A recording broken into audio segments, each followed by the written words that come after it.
Você está no podcast Conhecimento Empreendedor. Eu sou Christian Costa e hoje o nosso tema é sobre inovação e criatividade. E para isso eu trouxe o Felipe Tambon aqui. Ele é CEO da Lock, o Airbnb da moda, né? E ele vai falar sobre inovação e criatividade. Seja bem-vindo, Felipe. Obrigado. Para mim aqui é um prazer enorme. A gente já se conhece há quase um ano, né? É. E batemos um papo muito interessante sobre esse assunto. E eu gostaria de já saber de você suas considerações sobre sua trajetória, né? Sobre como você se tornou esse empreendedor, os desafios iniciais e como é que você superou, né, esses obstáculos iniciais. Perfeito. Os desafios são sempre muitos, né? Quando você é um Imagino. empreendedor brasileiro, você nascer num país com tamanhas dificuldades como nós temos, Verdade. recursos escassos, mas eu não sei se é uma decisão consciente, mas sempre mantive otimista. E eu acredito que o que a gente consegue mudar algo dentro de uma realidade social é através de uma empresa e de uma ideia. Então, eu sempre fui um cara de muitas ideias, assim. Para mim, a ideia é o coração de tudo. Eu sempre escuto com muita atenção as ideias das pessoas, dou muito valor a uma ideia. Às vezes eu vejo umas conversas tipo, a ideia não vale nada e tal. Eu concordo. Tipo assim, a ideia ela começa a ganhar valor quando ela começa a ser aplicada, mas ela precisa ser reconhecida como algo importante no começo. Perfeito. Porque isso de uma forma muito prática, essa empresa que a gente falou de água mineral, a Hidros, ela surgiu de uma ideia quando eu era muito garoto. Eu tinha uns 12, 13 anos. E meu pai comentou comigo, falou, meu filho, você aperte, se prepare que vai vir uma crise aí. Eu falei, pô, mais uma crise, né? Tipo, a gente só vive em crise, na verdade, né? E aí eu falei, me sentia assim, responsável por achar uma solução naquele momento para minha família. Você tinha 12 anos, eu era 12 garoto. anos, certo. Só que eu vim observando que essa região onde a Ilhos está situada, em Camaçari, em Vila de Abrantes, ela é uma região muito famosa pela água.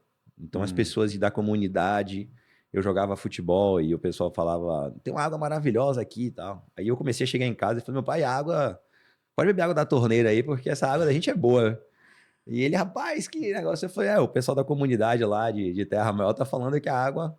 E eles tinham um poço que a prefeitura tinha feito para a escola pública, que chamavam chafariz, o nome desse poço. Sei. E eu começava a jogar futebol, beber aquela água, e eu gostava da água. E quando eu chegava na escola, por exemplo, que tinha água de bebedouro, eu achava o gosto do bebedouro ruim. Então eu falei, rapaz, a gente tem alguma coisa de valor nessa ideia aí. E eu falei, a gente vai fazer uma empresa de água mineral. A gente vai ganhar dinheiro com a empresa de água mineral. Aí no começo o pessoal dá risada, né? Tipo, esse menino tá sonhando. Então, já desde cedo você já teve Eu essa tinha ideia, ideia, né? Exato. Só que eu não imaginava a dificuldade que era você criar uma empresa de água mineral, o tamanho da burocracia. Sim. Né? Porque dessa ideia, até a gente fazer o primeiro poço de teste, foram 15 anos, algo assim. Você tem que ter muita resiliência. E engraçado porque esse nome Hidros, nessa época que eu tinha essa idade, eu lia muita filosofia grega, então eu gostava desses nomes com origem grego. E aí eu queria que esse nome traduzisse a pureza e o valor que a água tinha no sentido de substâncias e minerais. Então esse nome já tem mais de 20 anos que tá aí inalterado e hoje tá aí já no mercado e vamos lançar produtos, enfim. Isso foi uma parte assim de como começou minha trajetória com uma ideia. E depois eu me formei na escola, né? Ensino médio, e fui morar na Europa. Eu fui para a França. E lá eu comecei a observar muita coisa. Assim, tem uma coisa de você morar em algumas capitais, porque elas te dão um certo conhecimento sobre assuntos como moda, por exemplo. Eu morei em Paris 6 anos. Eu trabalhei na Champs-Élysées durante muito tempo, então eu tive convívio com a troca das vitrines de Louis Vuitton, Gucci. Eu tinha muitos amigos que eram do mundo da moda e tal. Então isso sempre teve presente assim legal. Nada vem do nada, né? E quando eu voltei, comecei a trabalhar com hotelaria, porque nesse processo eu trabalhava com um grupo forte lá na Espanha, Grupo Pachá, e eu voltei com esse DNA hoteleiro, assim, um DNA já de serviço já. Sim. Então eu era um cara muito focado em atendimento ao cliente, em antecipação de demanda, muitas questões assim relacionadas a um trabalho VIP, né, com clientes de alto nível. E eu trouxe isso para a hotelaria quando eu voltei para Salvador. A família da minha esposa abriu um hotel em Vilas do Atlântico, Malibu Plaza. Sim, E sim. aí a gente começou um trabalho de hoteleiro lá e começou a desenvolver essa visão do que eu tinha visto e tentando trazer uma combinação de inovação, de lobbies integrados com a hotelaria tecnológica, algo que deu super certo, que é um embrião aí de tudo que eu comecei a fazer até chegar nas startups. Porque depois de um tempo eu comecei a perceber que a tecnologia, ela ia, de uma certa forma, não mais trabalhar de forma vertical nas empresas, mas ela ia estar passando por todos os departamentos. Certo. E eu comecei a me dar conta, por exemplo, assim, na parte hoteleira, que o gerente geral de hotelaria teria que também ser um cara de TI. E eu via muito isso não acontecendo, na verdade. E as discussões sobre canais de venda, distribuição, o Isso pessoal você não está falando entendia. de que ano, mais ou menos? 2010, 2010, né? né? Você já estava, eu Já estava estava com a cabeça trabalhando já nisso. já. Mas eu quero resgatar aqui, né? Porque você tem muita coisa, tem muito conteúdo aí, então eu quero resgatar aqui o primeiro ponto que você falou foi da visão, né? Sim, Quando você teve a visão sim. da fonte da água, né? Isso. Da Hidros, de abrir, né? De fundar a Hidros. E o que me chamou a atenção foi a questão da persistência. Você falou É, que foram 15 anos é. até efetivamente. Exato. Porque a gente tem uma ideia de água mineral que algumas pessoas até me ligam, mandam mensagem: Felipe, eu tô com uma nascente aqui na minha fazenda e vou fazer disso uma água mineral.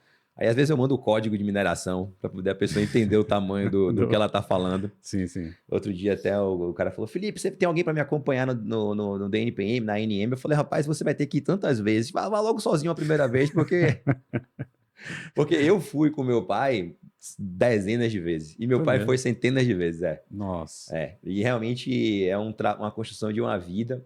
Obviamente, vários parceiros estratégicos se juntaram a nós na jornada, que isso também é uma etapa que faz parte da vida do empreendedor, que é você precisar dos parceiros estratégicos, dos investidores, Certo. saber se relacionar com eles também é outra. Mas aí, desse processo que você perguntou, a gente entrou na questão burocrática de entender o que é que você precisava para ter uma fonte. Então, você precisa fazer uma pesquisa na área. Primeiro, você precisa de uma autorização de pesquisa. Da Hum. pesquisa, você parte para um processo de lavra. Na lavra, existem diversos testes. Basicamente, são 4 testes dentro de 2 anos em que o pessoal vinha do Rio de Janeiro para poder fazer o teste. Em algum momento desses você assim pensou em desistir? Você achou que não daria Não, a gente certo? tem um Me fala aí fator. sobre essa. Eu quero me prender na persistência, né? E o que aconteceu nesse período, que é um longo período, É se uma vida. tratando de uma vida. Na verdade, quando eu fui para a Europa, minha ideia era conseguir dinheiro para poder a gente pagar os testes iniciais. Ó, E quando eu estava na França, uma certa feita, a situação ficou mais difícil. Meu pai me ligou dizendo assim: não, nós estamos com uma proposta de venda da terra na mesa. hum, E eu perguntei quanto era o valor. Era um valor, não era baixo, mas era uma coisa, não lembro na época, assim, perto de 500 mil reais. Meu filho, a gente tem uma proposta de 500 mil reais. Aí eu parei, fiquei assim analisando. Eu falei: será que talvez esses 500 mil reais não vai ser um mês de faturamento lá na frente de um negócio sério? como esse? E eu falei para ele, Nossa. eu falei: não venda, porque a gente vai fazer esse negócio acontecer. É porque eu acho que quando você tem uma relação assim familiar dentro do negócio, eu acho que na verdade ele também não queria vender, ele queria escutar o quanto eu Tá, entendi. queria o negócio, sabe? Sei. E eu acho que essa confiança, esse otimismo, ele tem que se manter. Eu até brinco isso assim um pouco em startup, porque na primeira fase saem as pessoas inteligentes, na segunda fase saem as pessoas que são burras, e a terceira fica só quem é maluco, meu. O cara que acredita até o final Verdade, e não vai verdade. abandonar nunca. Tem que chamar a SAMU para tirar o cara do negócio. E aí a gente ficou. E aí eu falei: vamos segurar. É porque quando você para pensar um pouco no que é Brasil, o Brasil tem um lado positivo, você não precisa de muito para ser feliz, né? Você tem Verdade. um clima agradável. Então eu falei pro pai, assim, com esse valor a gente vai fazer o quê com isso? Entende? A E gente outra tá... coisa, assim, você falou, o Brasil ele tem muito problema para ser resolvido. Tem. Então tem um campo É, vasto tem, para empreender, tem, né? Tem essa vantagem. tem, muito. Mas você foi muito obstinado, né? Foi. Porque você fez essa viagem para isso, Foi. né? Então, de fato, é algo que eu acho que fica aqui para, né, para quem está nos assistindo. Duas características, né, importantes do empreendedor, que é a persistência e a obstinação. É algo que é crucial no sucesso. Outro dia eu vi o CEO da NVIDIA falando que o sucesso ele não depende do grau de skills, né, de qualidade, sim do caráter. O sucesso está muito conectado ao quanto você aguenta sofrer. E o quão importante é você sofrer para você se tornar uma pessoa também de um certo sucesso. Eu acho que a gente tem que manter humildade. Eu acho que isso é um trabalho que a gente não pode permitir que o ego tome conta e ache que por causa disso... Eu acho que uma grande característica assim, de você se manter alguma pessoa inovadora é você se manter humilde também. Apesar que você não parece ser humilde todo o tempo, porque Sim, sim. você tem que dar uma chamada no pessoal e colocar as coisas no trilho. Mas eu acho que é uma jornada. Você tem que... E também se divertir nessa jornada. Por exemplo, eu tenho um Sim. prazer gigantesco. Teve um fato que aconteceu muito interessante, que quando eu voltei com uns 18 anos, a gente foi fazer um exame, porque nossa água ela vem do cristalino, diferente das fontes de Dias Dávila. Dias Dávila é um tipo de terreno sedimentar. Então as águas de Dias Dávila vêm da areia. A Hidros, a gente teve que, quando imaginou que tinha água, achar fraturas na rocha. Certo. Então a gente teve que contratar uma empresa, ela dá um choque no terreno, e esse choque devolve para um software americano que ele faz um mapeamento do subsolo. E ele diz para você, naquela coordenada tal, a probabilidade de se ter um poço é muito maior. E eu lembro que eu estava com um orçamento na mão e tinha dois preços, assim. Tinha um preço que era R$ 8.000 e vinha uma equipe completa, com ajudantes e etc, etc. E tinha um Sim. outro preço que o geólogo, ele cobrava R$ 4.000 e a equipe era você. E assim, quando chegou esses dois orçamentos, eu não tive... Tipo assim, a gente nem pensou na segunda opção, porque a gente não tinha os 8, Sim. a gente tinha os 4. E a gente foi e fez o exame, eu e meu pai. Tipo assim, a gente segurava os pinos, né? Porque você vai, na verdade, com pinos de ferro alternados, ele dá um choque, aí você alterna os pinos, e esse trabalho tem centenas de metros em várias direções para poder você... Nossa. E a gente passou o dia inteiro. Aí teve um dia, uma hora que eu tava assim no determinado lugar, e eu vi meu pai todo molhado na chuva, eu também molhado. Mas eu senti uma felicidade que eu só ia ter essa felicidade se eu tivesse feito naquele... É porque, entenda, quando Tivesse você vai participado, participando né? das coisas no detalhe, Musk que fala isso, né? Você sabe quando a pessoa é realmente de um negócio, porque você pergunta detalhes muito pequenos e ela consegue Sim. responder. Então, esse detalhe, para mim, é uma coisa que me marcou muito. E depois que esse trabalho foi feito, ele foi enviado para um profissional da área da Faculdade Federal. E ele, no diagnóstico dele, ele escreveu um item em que ele era contra se fazer o primeiro poço. Ele dizia, na verdade, que a gente ia encontrar uma água, não era uma água viável para ser mineral. E aí eu lembro que a gente estava meio triste assim em casa. Aí o pessoal, Nossa. pô, a gente vai fazer o quê agora? Eu falei, não. Aí eu parei assim, falei, não, a gente contratou, na verdade, para fazer a alocação do poço. A gente não contratou uma opinião do que é água. Então eu liguei para ele, porque na verdade esse documento ia para um investidor nosso. Então eu não Sim. podia ter uma opinião ainda antes de furar o poço, porque É. isso não é a posteriori, né? Tipo, isso é uma análise a priori.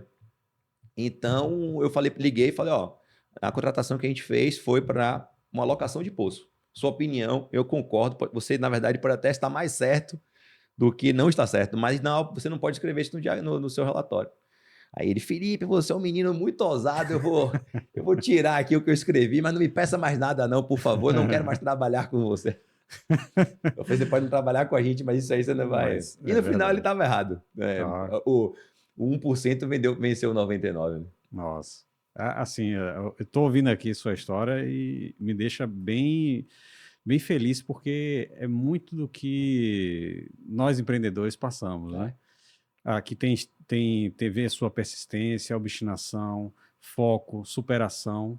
Tá claro, né, que se você não tivesse isso muito bem claro na sua cabeça, né, Sim. você já tinha desistido já há muito tempo, Ah, né? Há muito tempo mesmo. E né? vieram vários problemas mesmo para que isso não acontecesse. E hoje você está colhendo, né, aquilo que você Estamos. plantou, que é aquilo que eu falo sempre assim, e todo mundo sabe, né? Não adianta você querer colher algo que você não plantou. Verdade. O plantio, A colheita é obrigatória, né? Tem essa máxima que a gente escuta. Mas assim, eu me sinto em construção assim ainda. Eu sinto que a gente tem algo de muito, muito valor no sentido estratégico do que é uma fonte de água mineral, de como a gente está posicionando o nosso produto. A gente está focando agora num segmento para atletas, porque os atletas precisam de uma água com riqueza de sais minerais, riqueza de pH. Então a gente encontrou um segmento que a gente está conversando muito bem. Aí eu pego também essa experiência de startups e trago para o negócio, para marketing digital. Então é Sim. uma água que tá. A gente tem vídeos no Instagram com quase 1 milhão de visualizações, que é um vídeo que eu pego a San Nossa. Pellegrino, Águas Perrier, e vou fazer comparações com a nossa água. Por exemplo, Nossa. a gente tem um pH melhor do que a Perrier, que é uma água francesa, que todo Nossa. mundo admira. Então. Porque as pessoas também não leem nada muito, né? Os É. rótulos. Não, não. É água. É, Acha que muita é, gente julga como como água é qualquer coisa. água. Mas Água é sempre a mesma é coisa. Tem verdade. gente que julga assim, né? Mas eu mantenho um otimismo e isso vem se refletindo numa procura maior pela nossa água. Hum. Eu acredito muito na capacitação das pessoas, muito. Por isso que eu acho que a educação é uma coisa que é chave. Sempre que eu vejo um projeto de governo, você fala, qual é o projeto de educação? Aí a pessoa, não sei, vou focar em distribuir uma renda mensal fixa, tipo assim, eu acho que isso não é uma coisa que vai ser Não é sustentável. sustentável, verdade. Eu quero agora me deter ao período que você morou na Europa, Sim, né? Porque aí você me falou que foi para poder conseguir recursos, né? Para custear essa outra plantação sua, né? é Você- verdade. na verdade, você foi buscar recursos para continuar a plantar, Sim. né? E me fala aí, quantos anos você passou lá? Eu Você passei, já falou que trabalhou com a parte de moda, não é isso? eu trabalhei na Champs-Élysées, na verdade eu fui e eu morei também em Ibiza. Eu morei em Ibiza e morei em Paris. Em algumas outras cidades, Barcelona, depois eu tinha uma opção no inverno de morar em lugares diferentes. E eu tinha familiares lá, eu tenho família francesa, né? Meu avô é francês, Certo. parte de minha mãe. E eu fui para a Espanha primeiro, aí trabalhei com o Grupo Pachá, que tem uma história engraçada Conta nesse aí, negócio. aproveita agora. Porque, assim, o empreendedor, enquanto você está no caminho, você tem que saber se vender, que é uma coisa que eu acho crucial. Hoje em dia eu vou para as reuniões, assim, tem muitos CEOs e tem um pessoal de startup. Aí o pessoal pergunta, Felipe, você acha qual é o lugar do CEO? Eu falo assim, na venda. Tipo, a primeira coisa tem que estar focado na venda. E eu acho que a partir da venda, eu concordo muito com o Flávio Augusto, acho que a partir da venda você é capaz de colher feedbacks é, no detalhe para incrementar nos grupos o que precisa ser melhorado. Depois eu vou te exemplificar em muitos casos por que disso, mas, por exemplo, nesse momento que eu cheguei, e eu não tinha ainda eu era menino, eu tinha 17, 16 anos Certo. na Pachá, e meu primo chegou para mim e falou: Ó, Felipe, você vai lá para Ibiza, o lugar que tem para você lá é lavar copos. E lá você vai lavar copos e catar copos e tal, porque o negócio já está conversado com todo mundo. Eu falei, poxa, tá bem, mas eu falei, vem cá, se eu puder ir bem vestido, já não é uma coisa melhor do que eu ir mal. Porque quando o cara fala que você vai catar copo, quando eu cheguei depois, eu verifiquei, todo mundo tava de bermuda, de camiseta, já porque é um trabalho. Aí eu liguei para ele, meu primo Ira, e falei assim, Ira, você me presta posso pegar seu guarda-roupa lá? E claro, pega o que você quiser. Aí eu me vesti, né, com a roupa de festa, de noite, sapato e tal. E me apresentei lá no escritório. Quando eu cheguei no escritório, eu já estava fazendo francês aqui, tinha estudado algo de inglês. O diretor encontrou comigo assim. Falei, esse rapaz aqui vai fazer o quê aqui? Aí o cara, não, esse rapaz vai catar copo aí. Aí alguém Desse falou, como jeito? é que esse rapaz vai catar copo? Um rapaz bem vestido assim. Aí falou assim, você fala outro idioma? Eu falei, falo francês. E tava engraçado isso da sorte. Tava sendo um momento em que David Guetta ia estrear em Ibiza. Então Ah, tinha um público francês vindo e muito pouca gente falava francês. Aí o diretor falou, não, rapaz, esse menino não vai catar copa, não. Ele vai trabalhar dentro do VIP lá da Pachá. Ó, 11 horas da noite você esteja aqui porque você vai trabalhar no VIP com tal pessoa, tal pessoa. nossa. Aí eu já cheguei em casa. Ele aí, eu falei, não, eu vou voltar para trabalhar. Ele catando copo, eu falei, não, eu vou pro VIP. Ele, como é que você conseguiu esse VIP? Eu falei, rapaz, eu falei o seguinte, eu vou usar essa roupa sua hoje, aí eu vou ganhar um dinheiro na próxima, vou usar algumas Sim, roupas sim. e na próxima semana. E aí comecei meu trabalho assim. Eu aprendi muita coisa nesse lugar, porque eu recebi lá Armani, Ronaldo Fenômeno, Mick Jagger, enfim, todo esse pessoal do Jet Set europeu, eu tive contato com eles. E aprendi a conversar e se relacionar com esse público também. Entendi. Me chama a atenção o seguinte, Só voltando para esse ponto, né, que você foi, vamos dizer assim, conseguiu trabalhar em um setor que você não foi contratado, mas foi um setor, vamos dizer assim, considerado, com certeza você ganhou mais, né? Sim, Teve muito mais. mais notoriedade, não só Sim, ganhar recursos financeiros, mas até conhecimento pessoal, sim, desenvolvimento, network. network, exatamente. Mas uma coisa que Thiago Blundet fala muito é da excelência. Sim. Então, o que que acontece? Eu percebi que você poderia ir, você podia ter ido com a roupa como todo mundo ia, né? Que era bermuda e tal, mas você já viu de antemão, você já mudou sua vestimenta, você já procurou se apresentar de forma excelente. Isso. E as pessoas identificam Sim. quem é assim, entendeu? É. Quem gosta de tudo É aquela vaca certo. roxa que o pessoal fala, né? Porque tá todo mundo esperando outro cara de catador de copo com uma camiseta. Exato, exatamente. É. Então as pessoas identificam quem trabalha com excelência, quem presta um serviço de excelência. E Sim. aí, mais uma vez, mais uma, vamos dizer assim, mais uma informação feliz, né? Assim, de poder ouvir isso de Isso é uma você. anedota que eu conto em muitas situações diferentes, porque é algo que mudou totalmente minha vida. Por exemplo, É isso que quer há dizer. 2 meses, um mês atrás, eu estava recebendo o dono da Pachá, o Ricardo Gel, que foi meu chefe lá, o Big Boss, estava aqui comigo, a gente foi para Barra Grande juntos, quer dizer, eu tenho uma amizade com uma pessoa que mudou minha vida há 20 anos, o cara é meu amigo. Tipo assim, inclusive continua sendo meu amigo até hoje. Tamanho é o Então, laço de amizade. mas se você não tivesse tido essa atitude de excelência, Isso. você não ia chamar a atenção dele, Não. É porque tem uma coisa que eu não é? faço nos lugares que eu trabalhei como funcionário, eu desenvolvi um olhar de dono. E eu Opa, acho que muito bom isso aí. as pessoas precisam desenvolver esse olhar. Quando eu chego num lugar, porque dono as pessoas falam de possessão, né? E dono para mim é cuidado, na verdade. Então o negócio dele eu fazia como se fosse meu. Tipo assim, eu antecipava, nesse lugar, a gente teve a felicidade de desenvolver um software. Hoje em dia eu vejo muita gente falando de antecipação, de customer, etc, etc.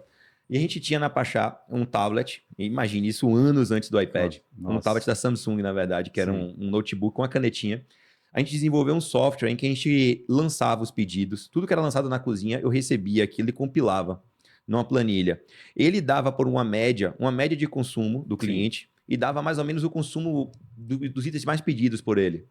Então eu sabia quando chegava um cliente X que ele consumia uma garrafa Cristal, Chivas, etc. E essa mesa já estava montada. Então eu passava pelo rádio, ó, o cliente tal e o pedido dele é esse, esse, esse. Quando você chegava na mesa da Pachá, já estava pedido o que você já tomava muitas vezes. Nossa. E às vezes já estava aberto.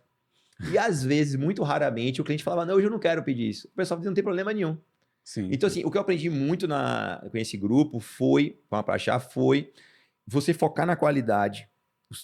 O centro de tudo é o cliente. O custo, a gente vai trabalhar isso depois. E eu acho que as Perfeito. pessoas, às vezes, focam muito nessa controladoria e o cliente é esquecido e tudo vira uma commodity. Eu acho que o grande. E o que é que aconteceu no final? Inclusive, teve que parar o processo porque a boate era 20% de VIP, 80% pista.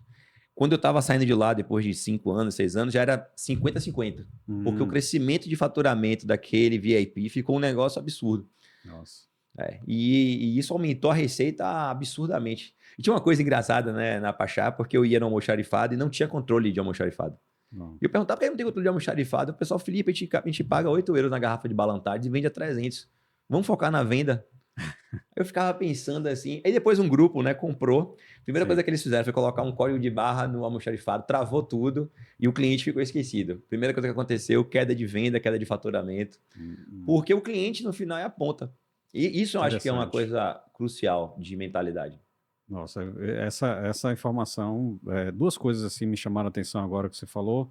Primeiro, olhar de dono, né, Sim, que de fato é algo que só quem é que tem.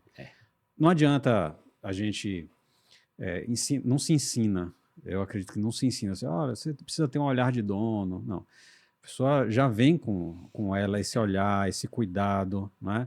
E, e, e a gente encontra Essa recomendação é bíblica, inclusive, também, né? Tudo que a gente deve fazer com excelência, e tendo o olhar de dono, né? Com esse olhar, a gente consegue observar, né? Por exemplo, os sócios que eu tenho hoje nos meus negócios sempre foram aqueles que têm olhar de dono. E eu falei para eles isso, olha, porque você tem olhar de dono, aí sim. Porque não adianta querer fazer isso artificialmente que não consegue. Não. Isso vai refletir em alguma coisa. Porque o olhar de dono, eu acho que ele se transmite principalmente na retenção de clientes. Sim. Na ponta, eu acho que essa relação venda, cliente, retorno, eu acho que esse é o lugar que a gente tem que estar e é ali que a gente tem que satisfazer o que a empresa precisa ter. Principalmente a retenção. Nada sem retenção funciona. Perfeito. Eu vejo muitos negócios assim em que a pessoa, tô vendendo, e o cara acha que eu vou ficar focado no número de vendas mensais. Na verdade, eu tô focado, depois eu pergunto qual é o LTV do negócio. Sim. O lifetime do cliente, depois eu quero ver depois de quanto tempo aquele cara fez uma recompra, se ele fez outra compra, se ele fez... Porque é isso que eu acho que constrói algo de solidez, entendeu? Porque você trazer um custo maior de você trazer novos clientes porque é muito caro menor, você né? adquirir cliente, é caro. E exatamente. você depois... Se você não tem um produto, o Groupon aconteceu isso com ele. Os caras foram para uma rodada, o Peixe Urbano também teve muito isso. Adquiria cliente, aí quando você ia comer aquela promoção temática, chegava na hora, era um negócio pequeno, o restaurante não queria fazer, então o cliente na ponta era sacrificado. Dentro do papel, assim, quando você olhava, inclusive muitos investidores fizeram aportes gigantescos e no final, tem até uma anedota engraçada, né? O pessoal pergunta sobre essa questão da retenção e o pessoal não sabia responder como é que calculava isso. E, enfim, eu acho que isso é algo que tem que ser analisado sempre no negócio.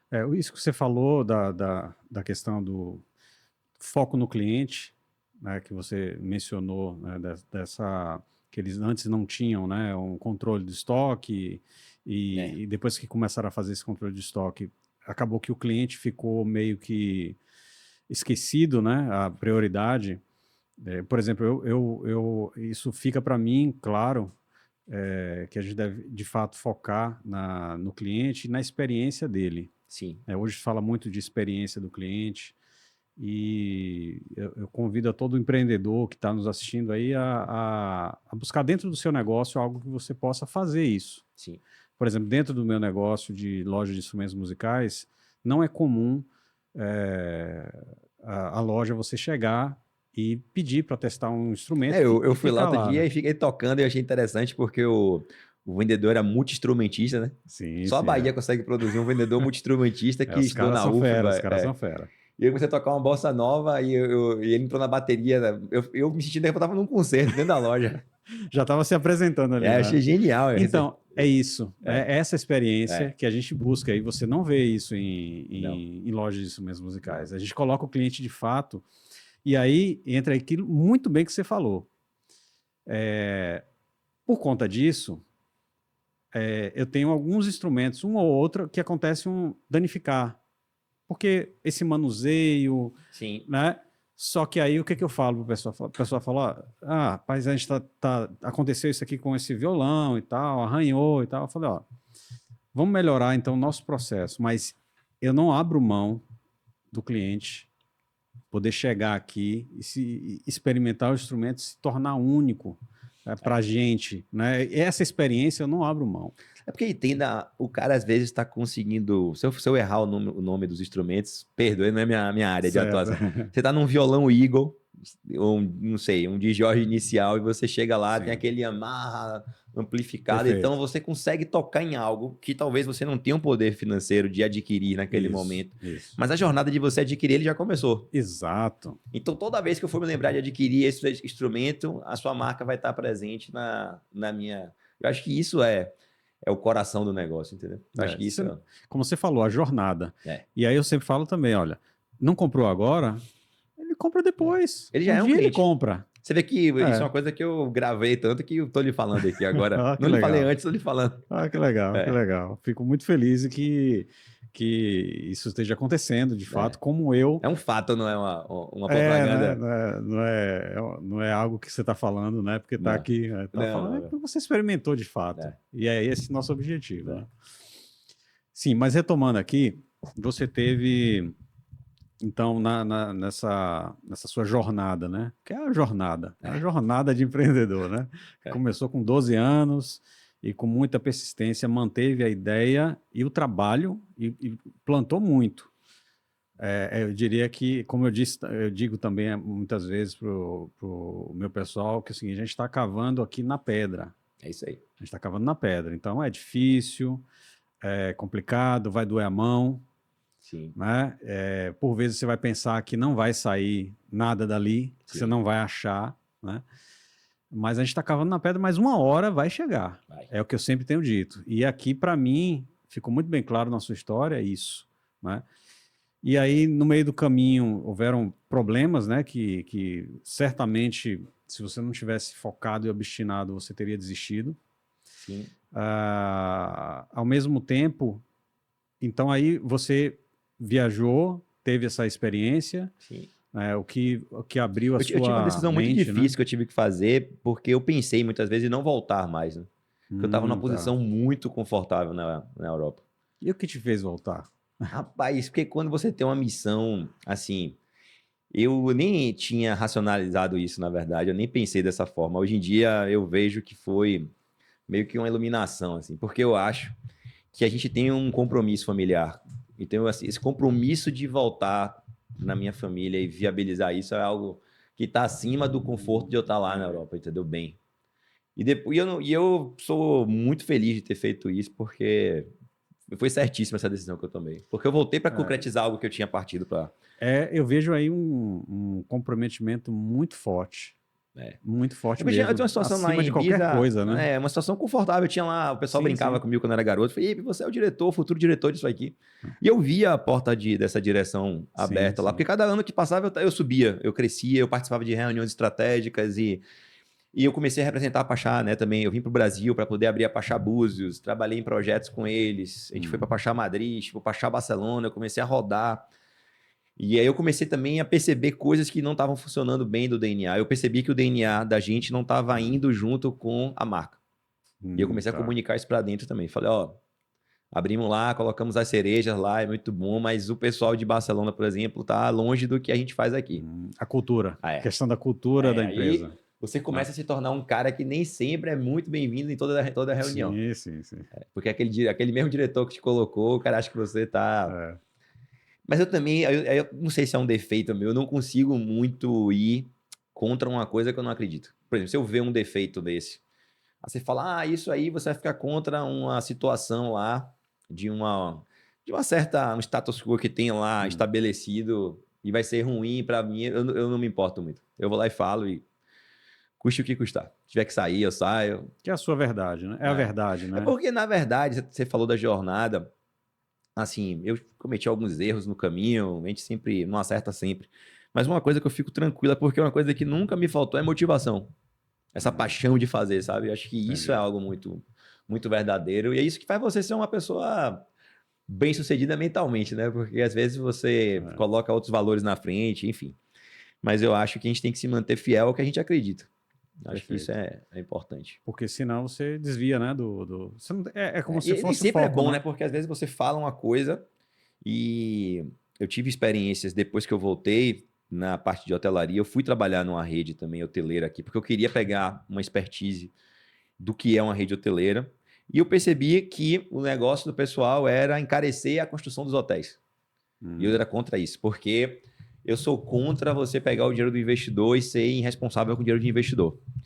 Eu sou contra quando eu vejo alguns anúncios, eu sou contra, assim, mas eu fico numa posição reflexiva quando eu vejo demasiada excitação com o fato de um aporte. Eu acho que aporte é igual a uma dívida com um investidor. Eu E é acho uma que aí tem um. responsabilidade enorme, E aí eu né? vejo o pessoal comemorando um aporte. Eu não sei muito bem o que significa comemorar um aporte. Comemorar que o investidor fez um investimento em você, eu acho que agora você tem que dizer lá. Exatamente. E existe uma diferença enorme entre planilha, o PowerPoint, o aporte e o resultado na ponta. Porque o começo sempre é dificílimo. Porque, na verdade, o mercado não precisa muito de você. Entenda. As pessoas bebiam água antes da Hidros? Sim. Elas precisavam da Hidros? Talvez. Já é um talvez já. Eu tenho que ir lá achar meu espaço. Então, eu também não posso partir de um pressuposto de que a gente já é um sucesso só porque lançou. Porque quando você lança, Sim, e isso claro. aconteceu com a gente também, o sucesso de venda não é imediato. Eu tenho que ir lá, achar meu espaço dentro de um mercado, conversar milhões de reuniões. Eu rodei Salvador e várias regiões da Bahia para poder conversar de perto com os distribuidores. E você tem que entender como é que o cara raciocina. E quando você entende como ele raciocina, você começa a entender como é que ele escolhe um produto. Que é aquela questão, até antes de a gente começar das matrizes, né? Do que é a lógica por trás do olhar do seu cliente. E aí é uma pesquisa que começa. Você no primeiro ano não vai fazer sucesso, no segundo. Aí as pessoas começam a julgar de que aquilo que você está fazendo não vai dar certo. Você tem que aguentar a crítica, tem que focar em venda. Aí você pensa em desistir da venda. Você contrata às vezes porque a gente tem uma tendência a querer terceirizar algo. Assim, a gente fala assim, contrata um vendedor. Rapaz, não, no começo o vendedor é o dono, não tem... A maior dica que eu posso dar para as pessoas é seja o vendedor do seu negócio no começo. E mantenha, Perfeito. se você puder se manter muito tempo, se mantenha. O máximo que puder, né? É o máximo que puder. Eu vou escalar a minha equipe de vendas. Escale, mas você seja o chefe de vendas. Eu vejo, às vezes, reuniões de empresas em que o CEO não participa da reunião comercial. Ou não participa da reunião de marketing, por exemplo. Aí você vê, o cara tá focado, não sei em quê, mas não tá focado no que é crucial, porque o marketing, ele tá atrelado ao storytelling combinado com o resultado comercial. Mesmo que eu tenha decidido uma linha de narrativa, e isso comercialmente está dando o quê lá na ponta?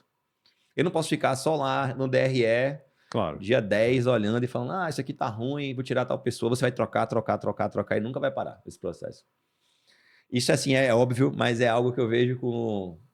E a gente escuta muito conteúdo hoje em dia de venda, o Flávio Augusto fala bastante sobre venda e tal. Mas você internalizar isso é diferente. Eu acho que isso é algo que você tem que... É um exercício contínuo. Já me afastei algumas vezes, não tô... Sim, Na minha jornada não fiquei sempre conectado com venda. Às vezes eu achei que tinha formado alguém, e aí você coloca e você vê depois que não tá performando. Mas empreendedor é assim, né? É. É assim, hora é o eu empreendedor, né? Hora a gente é CEO, hora a gente é CFO, hora a gente é vendedor, hora a gente é comercial, e aí vai. Agora é importante, de fato, como você falou, se manter o contato com o cliente. Muito importante. Porque o que acontece com as grandes empresas? Elas perdem isso. Muito. Né? Elas perdem esse contato com o cliente e aí se distanciam dos propósitos, dos objetivos, e aí começa a ter resultado ruim, não sabe o que foi. Mas ocorre por esse afastamento. Então, quanto mais a gente puder estar com o cliente, ouvindo ele, conversando, como você falou aí, você passou, né, se fosse contar a quantidade de horas, né? O orímetro ia... O orímetro de entender o seu cliente, de entender as pessoas, é alto. Então, muito alto. Muito alto, é um investimento. E muitos não querem fazer isso. Não. E aí não sabe por que o negócio vai mal. É porque se distanciou do... Imagina você está lançando algo que as pessoas não querem. Né? É porque a gente tem muita dificuldade hoje em dia, cada vez mais, de lidar com a frustração. Eu percebo isso. A gente se adaptou, está se adaptando a tudo on demand, né? Tudo a gente pede que é na hora, o sucesso tem que ser rápido, o resultado tem que ser para ontem. E, na verdade, não funciona. Na verdade, não há realidade, existe uma diferença entre o que você planeja e o que acontece na prática. E o resultado negativo vem. E aí vem o resultado negativo, aí vem a pressão de vários lugares diferentes, vem a pressão de dentro de você, vem a pressão da família. E o financeiro, né?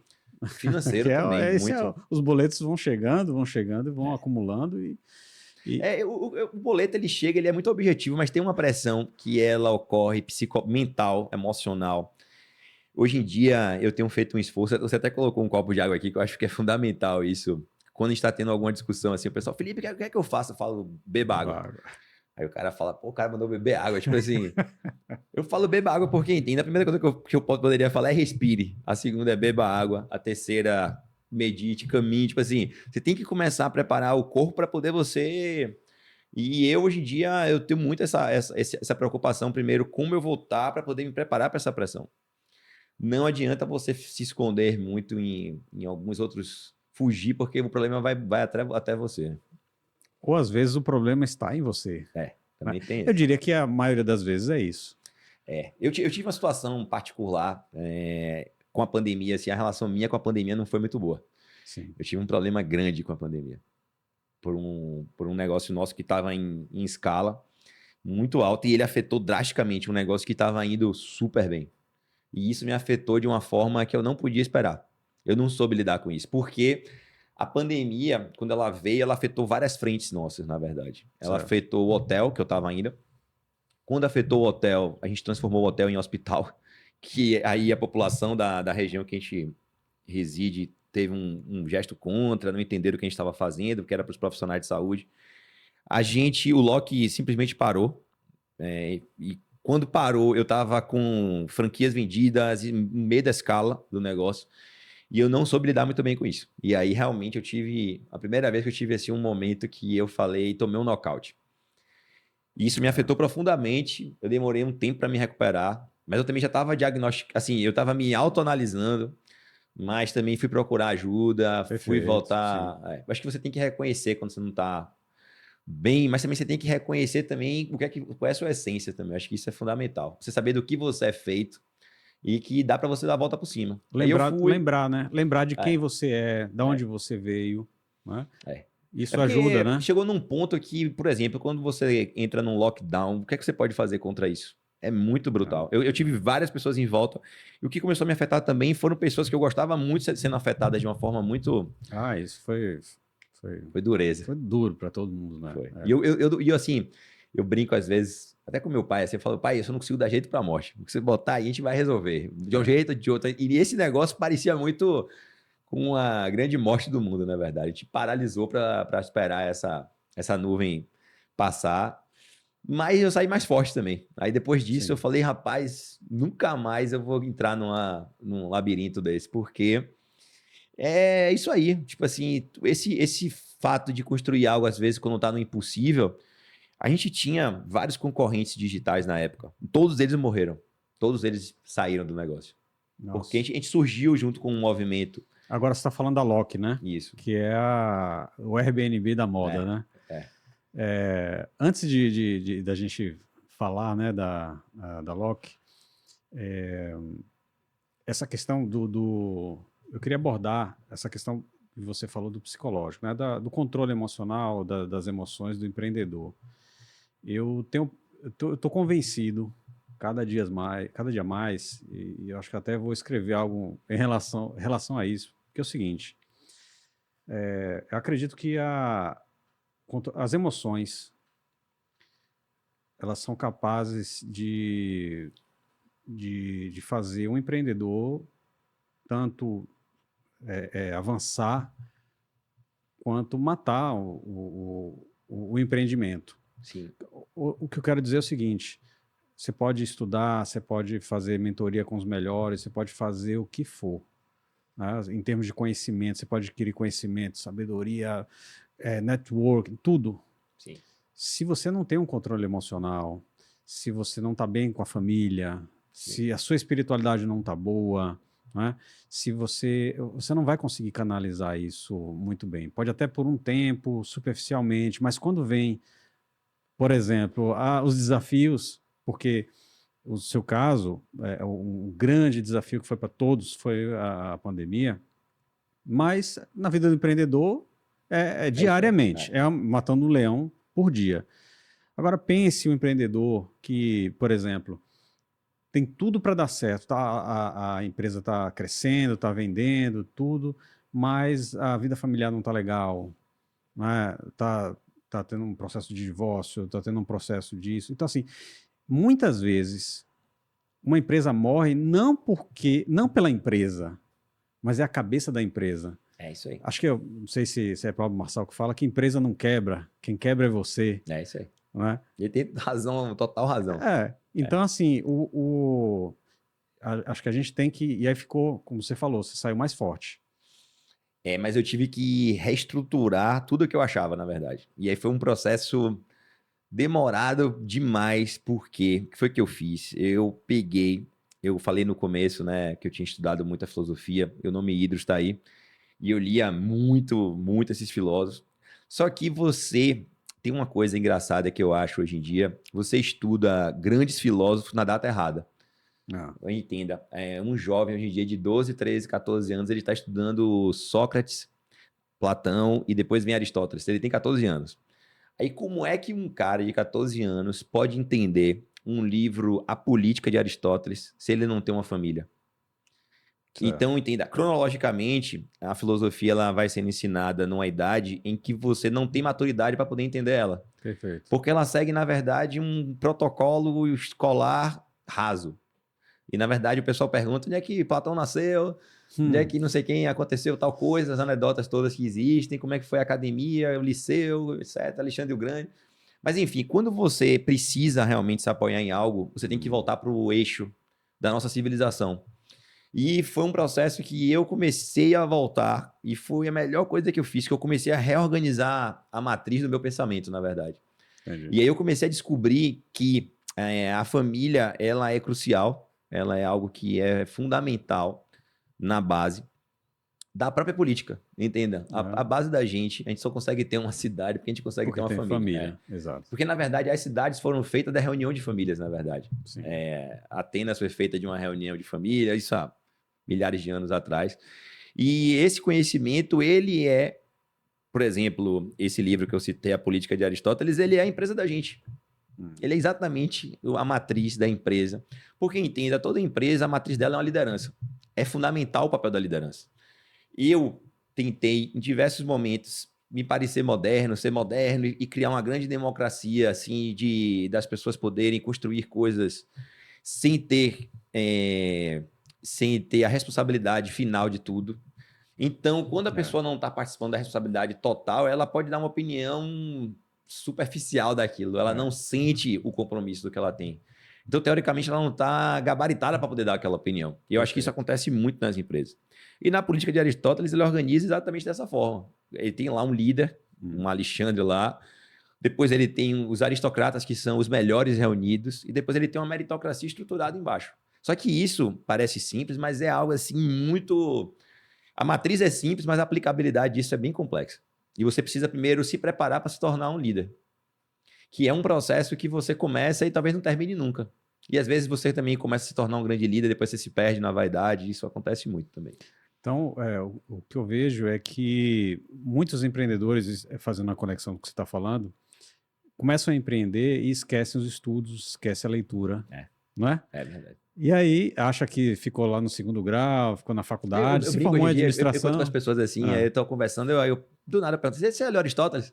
Aí a pessoa dá risada assim, né? Assim, é engraçado porque eu também não sou um grande estudioso de Aristóteles, mas eu acho que uma das coisas fundamentais no que eu leio ali é a clareza de pensamento, lógica. Certo. Tipo, a definição lógica de como ele constrói o raciocínio, eu acho que aquilo ali é uma das coisas mais preciosas que a gente tem no nosso raciocínio ocidental. Porque a gente começou a perder o orgulho de ter esse... Não é à toa que você encontra muita gente budista e orientais, etc. Eles têm um valor lá, mas a gente tem algo que foi construído aqui como civilização que a gente precisa estar revisitando e valorizar, né? E valorizar e estudar muito, porque hoje em dia, se você pegar um livro de um Tomás de Aquino, você abre o livro e não consegue entender. Sim. Então a gente estava, na verdade, passando por um processo decrescente cognitivo, no sentido de capacidade de leitura. Outro dia eu vi alguém reclamando, pô, Felipe, eu fui ler Shakespeare, achei chato pra caramba. E eu também acho, assim, não é algo que é inteligível, mas quando você vê com calma, tem que ter calma para poder ler isso, você fala, rapaz, isso aqui é a vida da gente. Macbeth, esses grandes clássicos, você vê que é a vida da gente no dia a dia. Assim, o que acontece com a gente o tempo todo, que é a inveja, a vaidade, a falta de liderança, onde a gente cedeu a um sentimento inferior, a um vício, a uma bebida, enfim, é sempre essa... E isso tem um impacto direto na empresa, que eu acho que é o que você está falando aí, que é um divisor de águas. Quando você fala assim, não, essa empresa, eu vou fazer ela. Tem uma história de Alexandre o Grande, do nó górdico, que eu acho incrível, né? Porque tinha um nó lá de 400 anos que ninguém desfazia o nó. E ele chega, né? Ele está indo em direção à Pérsia, e ele chega nesse lugar e o pessoal fala, tem um desafio aí de um nó que ninguém desfaz. Ele falou, deixa eu ver esse nó aí. Aí ele puxa a espada e corta o nó Corta no o meio. nó. Ninguém disse. Tipo assim, o que eu entendo hoje na minha vida, muitas vezes eu encontro um negócio o tempo todo. Caixinha Felipe, tá com problemas, é que ela fala, cancele isso, vamos fazer isso e potencialize isso.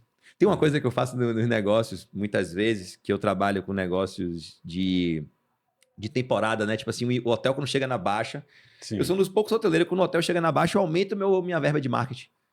Então eu já participei de várias reuniões em que o comercial vem, aí vem assim, Felipe, nós tivemos um verão muito bom, tá na hora da gente baixar a verba de marketing. Eu falei, não, a gente vai dobrar a verba de marketing. Aí todo mundo... Porque entenda, quando tá todo mundo vindo, porque se todo mundo faz isso, a gente vai se sobressair agora. Claro, o custo por clique vai ser mais exato. barato. Perfeito. Nossa oportunidade de achar um lugar na gente é quando todo mundo estiver voltando, a gente vai estar subindo. Eu acho que esse é um momento de a gente apostar, porque se a gente fez caixa no No verão, verão. vamos economizar mais, apertar mais, a gente mesmo se autodisciplinar aqui e vamos investir no nosso negócio mais ainda. Eu fiz isso mais ou menos. Agora, na verdade, as lojas foram montadas na pandemia. É isso aí. Você E o negociou um bom aluguel logo. E as pessoas perguntaram para mim, mas você vai agora? Tá fechando, tá muito inconstante, você acha que esse negócio tá meio errado aí. Mas eu falei, não, é agora. Porque eu quero daqui a 4 anos, sabe, essa visão a longo prazo, médio e longo prazo, é muito importante, porque se a gente ficar... Eu vejo muitos empreendedores, muitos mesmo, que falam que, mas o mercado tá ruim, como é que eu vou fazer isso agora? Mas não é agora. A empresa, você não abre vai abrir a empresa para fechar em 1 ano? Não. Você faz uma empresa para ela viver muitos e muitos anos. Então você tem que olhar para frente. E aí foi o que eu fiz. Não, vamos aqui, vou arriscar aqui agora, porque daqui a 4 anos eu quero estar, 4, 5 anos eu quero estar com ela, porque isso vai passar. E eu sei que vai ser essas questões vão ser resolvidas. Daquela frase, não tem mal que dure para sempre. Perfeito, exato, exato. Então, assim, tá claro para mim que o empreendedor ele não pode parar de estudar, não pode parar de ler. Você sabe que tem uma coisa engraçada na história da gente, que o pai de Dom Pedro II, antes de ir para Portugal, deixou uma carta para ele. Sim. Eu acho que isso é uma coisa que a gente estuda. Eu, particularmente na escola, tive muita aula, assim, falando mal da família real e tal. E eu voltei para estudar essa história e eu descobri uma carta muito interessante, porque era um pai deixando uma carta para um filho, que na verdade, uma carta assim, meio de quase despedida, né? Sim. Então, o cara vai deixar ali um conteúdo que ele acredita de coração, porque é para o filho dele. E a carta é baseada em ele não parar de estudar. E Dom Pedro se tornou um grande estudioso, falava hebraico, e ele mandava carta para Thomas Edison, e enfim. Então, eu acho que essa instrução da gente continuar estudando, eu acho que é algo que é crucial para a gente continuar se atualizando. Se manter, Quando você parar, você já está caindo já. É isso. Que aí as pessoas acabam vivenciando só os problemas, os empreendedores, né? Do dia a dia, os problemas do dia a dia, que é outro erro comum também. Ficar no dia a dia ali, só o problema. E tem uma coisa quando você estuda que eu acho interessante, é que as pessoas que estão em volta de você, aquilo para elas se torna interessante, você se torna um pouco um farol. Tipo assim, eu falo para as pessoas, eu falo assim... Certo.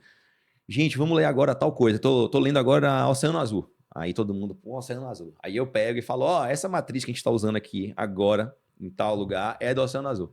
Aí todo mundo, porque às vezes você tem um conhecimento lá que está muito conhecido, a tese, mas você não vê aplicando. Certo. Então quando você fala, a matriz que a gente vai utilizar agora aqui é o Oceano Azul.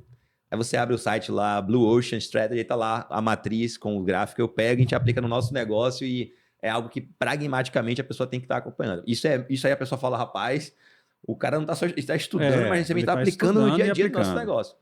Porque a verdade, o que a gente tem que fazer é todo mundo aprender a raciocinar. Eu quero que as pessoas que trabalhem comigo consigam analisar numa matriz a diferença entre uma água e outra, por exemplo. O que é que faz uma água diferente da outra?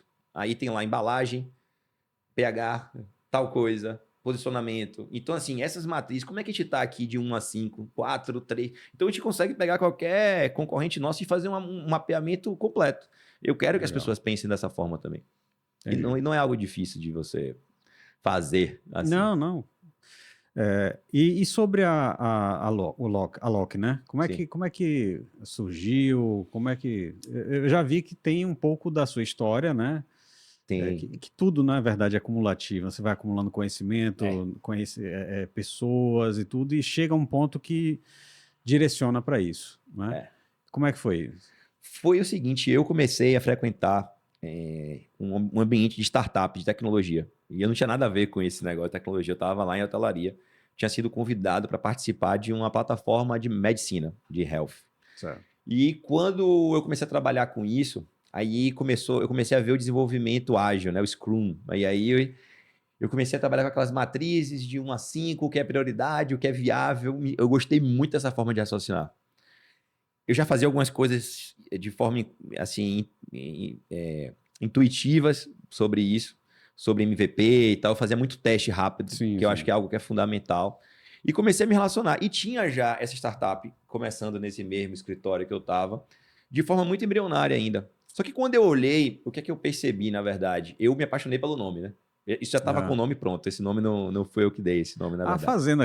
Fazendo um parênteses aqui, eu tô lembrando agora da história que eu te contei, que eu estava numa apresentação de um pitch, Sim, onde a Loki ela tinha duas pessoas apresentando a Loki. sim, Inclusive, eu conversei com elas na ocasião, porque eu também estava fazendo um pitch dos meus armários inteligentes, né? sim. E foi falado na época, assim, surgiu a ideia das pessoas poderem usar os meus armários, Sim. né? Essa foi o nosso bate-papo aqui, Foi. né? E que tá de Foi pé que a ainda. gente conheceu, né? A É. gente se conheceu assim, trocando essa ideia, porque a Loki é uma empresa que eu já conhecia antes mesmo de você estar nela, né? Sim. E aí já tinha dado um match, né? Vamos dizer assim, nas É. nossas empresas, né? Mas continue, vai. Foi para fazer esse adendo aqui Não, que quando essa eu história é cheguei, interessante. quando eu cheguei, na verdade, eu percebi que os fundadores iniciais estavam querendo direcionar muito a vocação da empresa. Assim, o pessoal queria que fosse uma plataforma de modas casuais para um público específico. Quando eu olho uma ideia dessa natureza como é o Loki, eu começo a escutar muito mais meu cliente. Porque, no caso da água, eu tenho como fazer um benchmark, tenho como fazer um estudo de caso. Eu fui ler a história da PRE, São Pellegrino, etc, etc, etc. No caso do Loki, o único estudo que você consegue fazer é ler o Airbnb, que é um negócio que eu leio de trás para frente, eu estou o tempo todo consumindo conteúdo, e eu apliquei uma série de conceitos de como eles desenvolveram, eu aplico no Loki muito parecido, principalmente hoje em dia. Eu consegui internalizar Você isso. modelou, né? Isso é É, interessante, viu? é. A gente pensa que só pode modelar pessoas, né? Você pode modelar empresas É também, uma né? dica que eu vi no Airbnb que me marcou assim, o Chris, né, o Brian, não sei se agora o nome dele totalmente do CEO, ele trabalha com frames de design, porque ele é designer, né? Hum, Então, ele, na verdade, quando ele vai fazer a experiência da locação, ou a experiência da locação do apartamento, ele cria slides como a Pixar faz desenhos animados. Ele desenha as legal. experiências, porque o que ele faz, na verdade, é desenhar. E aí eu comecei a falar, rapaz, isso dá para aplicar o tempo todo. Eu preciso desenhar essas experiências também, de como é que a pessoa procura um armário no Loki. Quais são os critérios? E aí eu comecei a entrar nisso. E, por exemplo, eu quando olhei para o aplicativo, ele tinha algumas decisões de hierarquia que eu não concordava. Eu achava, por exemplo, que tudo que fosse mais popular e mais bonito tinha que aparecer no início. E aí esse conceito começou a dar conflito já com as pessoas que estavam trabalhando. Aí já está todo mundo muito cansado também, porque a startup não aconteceu. É o que acontece, você lança uma ideia genial, só É. que você não encontra o market fit, que é algo muito difícil de você encontrar e precisa ser encontrado. Então você precisa atravessar um deserto, sofrer muito É. e ter resiliência e humildade, conversar com 50 mil pessoas diferentes, ligar o WhatsApp para todo mundo. E foi exatamente isso que eu fiz. Só que ao invés o que é que eu percebi quando eu cheguei? O pessoal colocava muito a culpa na equipe de desenvolvedores. Então eu chegava na reunião, a culpa sempre era do dev. E isso começou a me incomodar porque eu não gosto de estar numa reunião e colocar a culpa em ninguém. A primeira culpa é minha. Ou porque eu estou na reunião e não era nem Sim. para eu estar, não era nem para eu estar na empresa, na verdade. Porque a culpa já é minha que eu entrei no negócio, Sim, sim. sem ter que estar no negócio. Entendo. Mas eu não consigo chegar e falar, não, a culpa é da equipe de dev porque falta uma funcionalidade de tal coisa para poder isso acontecer. É. E o que é que eu percebi depois? A gente começou, sem nem tocar em desenvolvimento, a gente começou a mudar a forma como a gente enxergava a empresa e ela começou a mudar. A gente começou a focar. Primeira coisa que eu fiz quando eu entrei no Loki, o pessoal falou, Felipe, a gente não quer mais, a gente quer sair. Eu falei, ótimo, eu vou tocar daqui para frente. Aí eu peguei o nome, aí eu tenho essa mania também de ir entrando nas coisas e ir alternando, né? A gente aí criou locação otimizada circular. Aí já deu um outro significado pro nome Lock. A gente já pegou o nome Lock, já começou a dar um significado, ia tentar construir relatórios sobre moda. Então a gente começou a perguntar quanto uma peça tem que ser alugada por ano. Qual o faturamento médio de um armário no bairro? A gente começou a criar uma coisa que é muito de hotelaria, né? De indicadores. Você pegou seu conhecimento já acumulado de hotelaria. A gente começou, aí eu comecei a desenvolver e assim eu comecei a falar como é que é essa entrega, aí de tal forma. Então a gente vai ter que fazer uma sacola, a gente começou a fazer um cartãozinho, a gente começou a tratar a nossa usuária como uma cliente realmente, assim como a gente trata um hóspede. E a gente começou a focar no serviço. E o que aconteceu? Na verdade, o pessoal de dev já tem 1 ano e meio, 2, que eu não tenho uma briga com o pessoal de desenvolvimento. A gente é amigo hoje em dia. A gente conseguiu virar o jogo dos caras de desenvolvimento adorarem o produto e eles não têm culpa nenhuma de nada. Tipo assim, o que não está acontecendo é culpa totalmente minha. Eles são muito bons, na verdade. O que a gente descobriu, na verdade, é que a tecnologia foi na frente do produto. O Flávio Augusto, ele fala sobre isso quando ele... tem em comum aqui, né? Acho que você falou também dele algumas vezes, eu também o ouço bastante, e ele falou que um erro, às vezes, é você ter a ideia do produto, partir para a produção dele, para pensar sobre o produto, sem antes, na verdade, pensar sobre para quem você vai vender, Exato. como você vai, quais são esses canais de venda. Depois que você tiver tudo estruturado de como você vai vender, para quem, por quê, aí que você vai desenvolver o produto, na verdade. O que você fez foi isso. Eles estavam muito focados no aplicativo, no produto final, e esqueceram para quem vender, qual, né? Eu acho assim que a gente tem 2 coisas que acontecem. O Brasil, ele engana muito o empreendedor, principalmente quando a gente fala de produto de escala. O Lock, ele tem um potencial global, na verdade. Ele é um produto... Sim. Inclusive, a gente tem propostas para levar o Lock para Madrid, para Lisboa. Lisboa está na mesa, em negociação, a gente está estruturando, enfim. Porque a gente não conhece nem Salvador. A gente não conhece Salvador. Aí depois a gente... Obviamente, a gente não conhece a Bahia. A Bahia tem infinitos lugares. Verdade. A gente não conhece o Brasil menos ainda. Então, eu parei num determinado momento, quando eu assumi, e falei, tem um desafio na mão e eu quero trabalhar com franquia. Eram 2 coisas que eu queria. Só que eu não conseguia ter uma análise de como fazer algo de franquia em aplicativo de qualidade. Eu não tinha um referencial. E aí eu fiquei num processo, às vezes eu fico 48 horas sumido, ninguém me conta, porque eu estou meditando sobre um problema. Ócio criativo, né? E eu fico olhando, eu não sei, eu fico em vários lugares assim, sozinho, isolado, pesquisando, até sair com a resposta. E eu fui e encontrei um pessoal do Paraná chamado Ike Fome. Esses caras foram vendidos para Magalu, Igor Remídio. Onde tiver, um abraço para ele, que é um grande amigo meu. E esse cara, eu liguei para ele. É isso que é engraçado, assim, que você tem que ter essa atitude. Quando eu achei, eles eram franqueadores de aplicativo de delivery. Isso no começo. Peguei o telefone, liguei para a empresa. Só que é engraçado, assim, às vezes eu faço umas coisas que depois eu fico, não sei se foi muito... Eu ligo pro comercial, eu falo, tudo bem? O cara, tudo bem, Felipe? Eu falo, você quer uma franquia? Eu falei, quero também, mas eu quero falar com o CEO da empresa. Aí o cara, você quer falar com o CEO? Eu falei, quero falar com o CEO da empresa, vi uma entrevista dele, Igor. Só que em startup o cara tá sempre do lado, né? Então assim, o cara pegou o telefone e passou pro cara.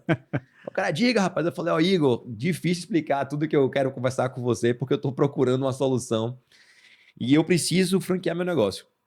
Ele falou, perfeito. Agora tem o seguinte, eu não faço mais nada de graça. Por quê? Quando eu faço de graça, as pessoas não prestam atenção e não aplicam. Vou te fazer um valor de consultoria, você vai ter que pagar. Eu falei, tá fechado. Aí ele me cobrou lá um valor mensal e tal. E ele sentou comigo e ele me explicou tudo. E a gente estruturou o negócio. Aconteceu ao mesmo tempo uma matéria na Go muito interessante, em que a gente aparecia dentro de uns armários lá, pintaram a gente. Lá uma matéria que foi muito... E isso tudo acontecendo simultaneamente, apareceu o primeiro cliente, que foi em São Luís, no Maranhão. Nossa. Tocou o telefone na empresa também, assim, a pessoa quer levar para São Luís do Maranhão. Eu falei, me deu o telefone, liguei, era uma médica, ela, Felipe, eu vi seu negócio, eu quero. Eu falei, estamos com o modelo de franquia pronto. É mesmo, eu estava realmente com um contrato, que o Igor me passou o contrato dele, que eu adaptei, e mandei para ela. E como é que é? Eu falei, você vai cadastrar 500 peças na sua cidade, Quando você cadastrar 500 peças, eu vou pegar um avião e te fazer um lançamento aí. E ela cadastrou as 500 peças em 60 dias, ela era muito boa. Peguei o avião e fui lá em São Luís. E aí, em São Luís, eu entendi um outro Brasil que não tem nada a ver com Salvador. O colorido da cidade é diferente, os hábitos da cidade, a música é outra. Eu falei, rapaz, o Loki tem como crescer no Brasil inteiro, mas ele não vai ser num formato tradicional, ele vai ser nesse formato de franquia. E aí a gente fez a primeira cidade de São Luís, foi um sucesso. São Luís, a gente tem hoje uns 4 mil armários do Loki. Nossa. É muita São coisa. clientes, né? Que São pessoas construindo seus cadastrados. armários e aí elas fazem um aluguel entre elas. É uma febre lá, é uma rede social de aluguel. Vamos, para quem não conhece, a gente vai passar um vídeo então, né? Bora passar. Vamos acompanhar aqui o vídeo falando sobre a Loki.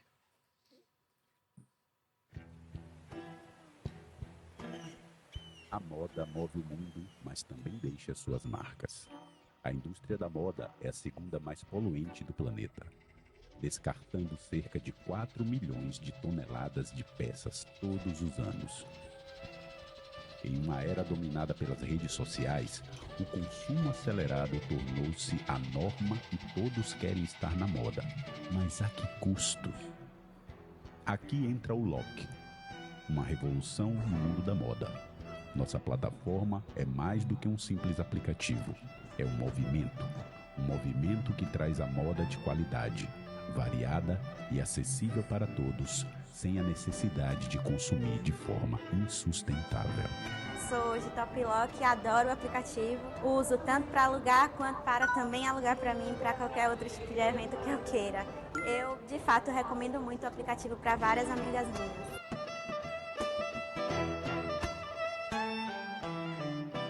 Foi uma experiência de precisar de um vestido de festa para ir para uma formatura de uma grande amiga. E aí comecei a olhar e falei, olha, eu vou colocar um vestidinho meu ali no aplicativo e ver se dá bom. E comecei a gostar, fui colocando cada vez mais coisas dentro do aplicativo e deu tudo certo. Comecei a amar esse meio, né? Comecei a conhecer lojas novas.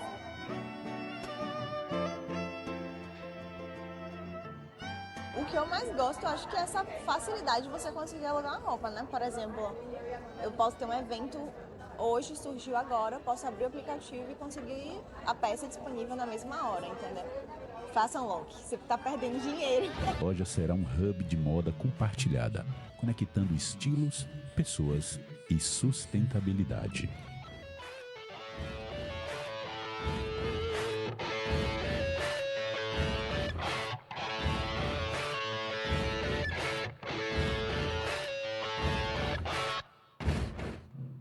Fantástico. Ó, Obrigado. Eu tenho muito orgulho desse. Porque eu tenho filha mulher, né? E minha filha, ela é Loki também. Ela tá com o armário dela lá. Sim. E eu faço isso com muita vontade que um dia ela também consiga levar essa empresa. Vai, com certeza. Ela nasceu já uma empreendedora também, vendo Rapaz, um pai ela escuta assim, o dia né? inteiro Não tem conversa lá em jeito. casa.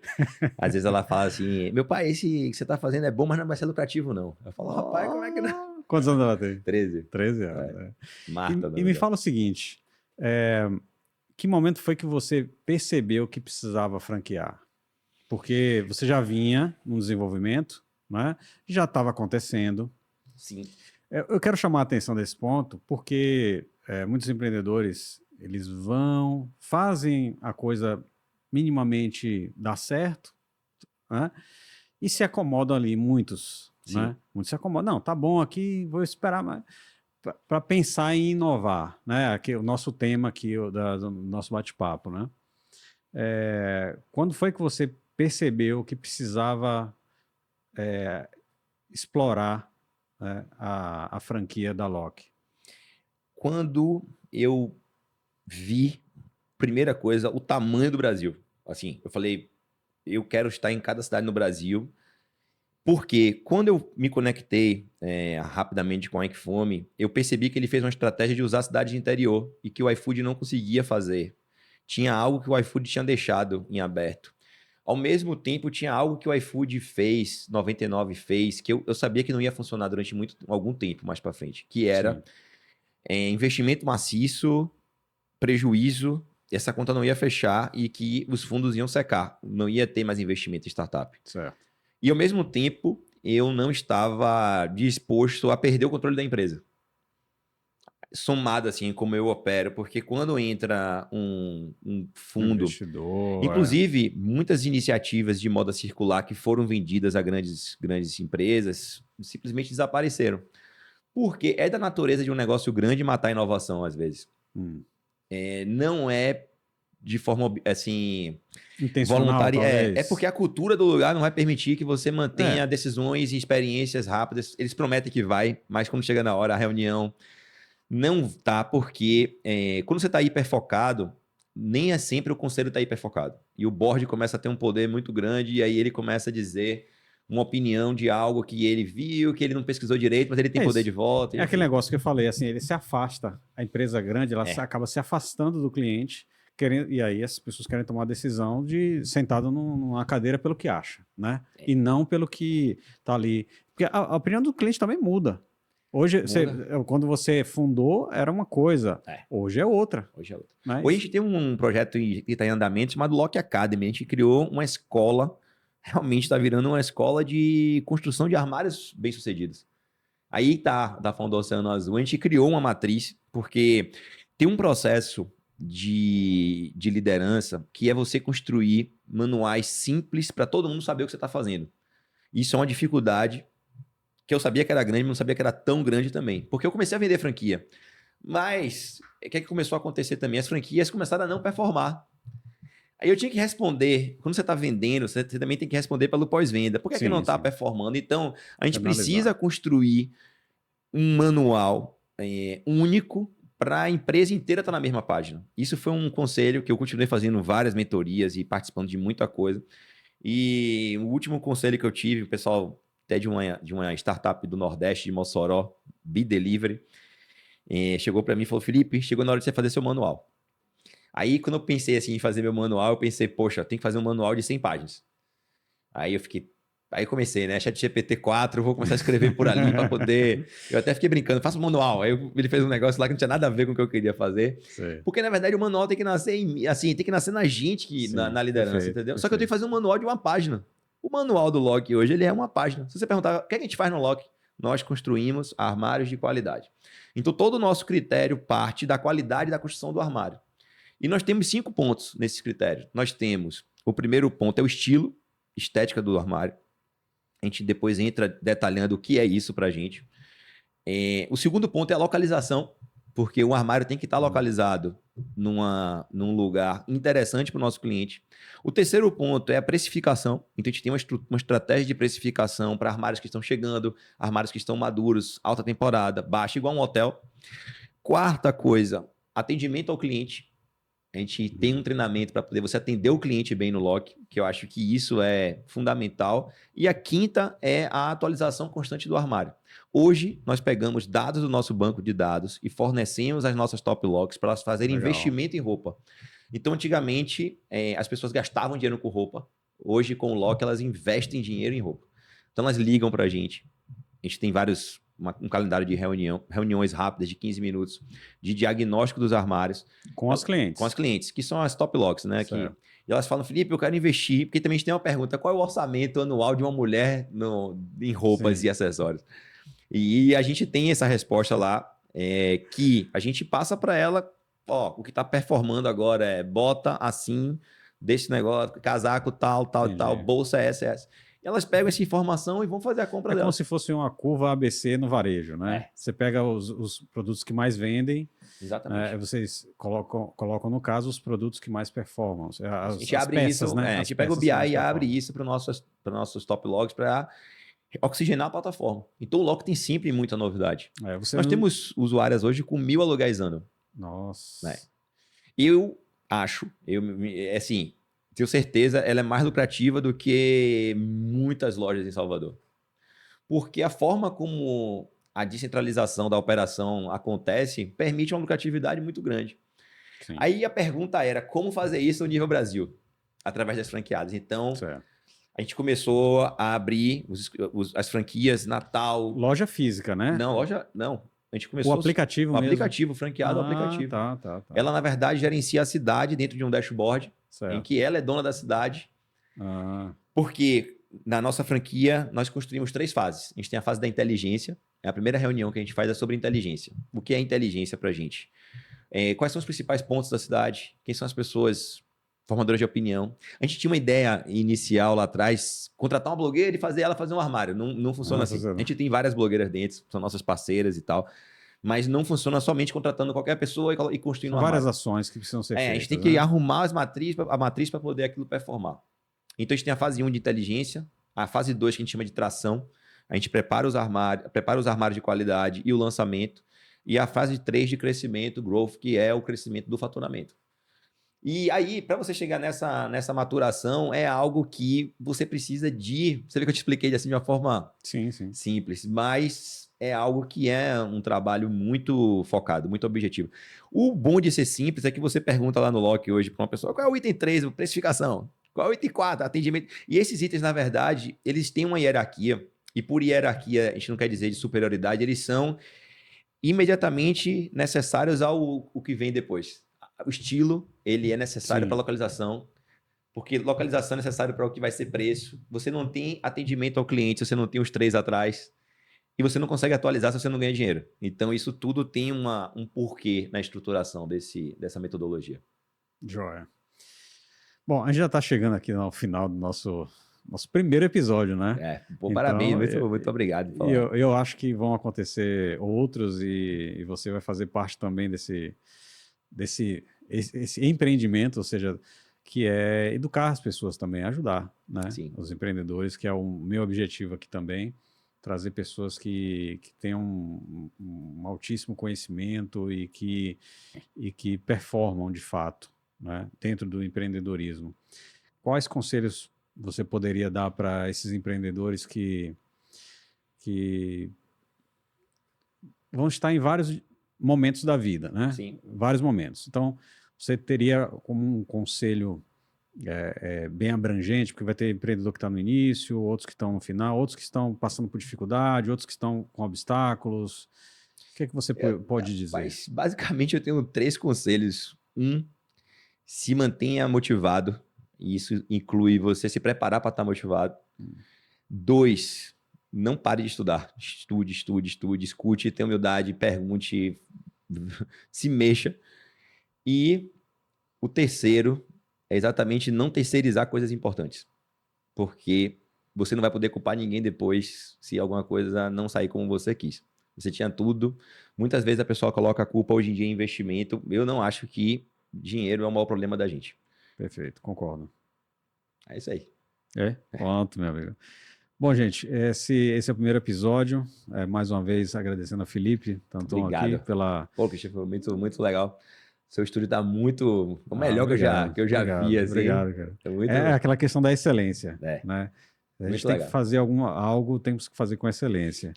E você vai, com certeza, vir outras vezes aqui. Eu fico feliz porque você está construindo isso em Salvador, Bahia, porque a Bahia tem uma vocação de criatividade enorme. A gente tem momentos de altos e baixos. Eu acho que a gente tem que manter essa tradição nossa de criatividade. Eu acho que o baiano é muito criativo. Sem dúvida, sem dúvida. Eu sei que você é um apaixonado, né, pela nossa cultura.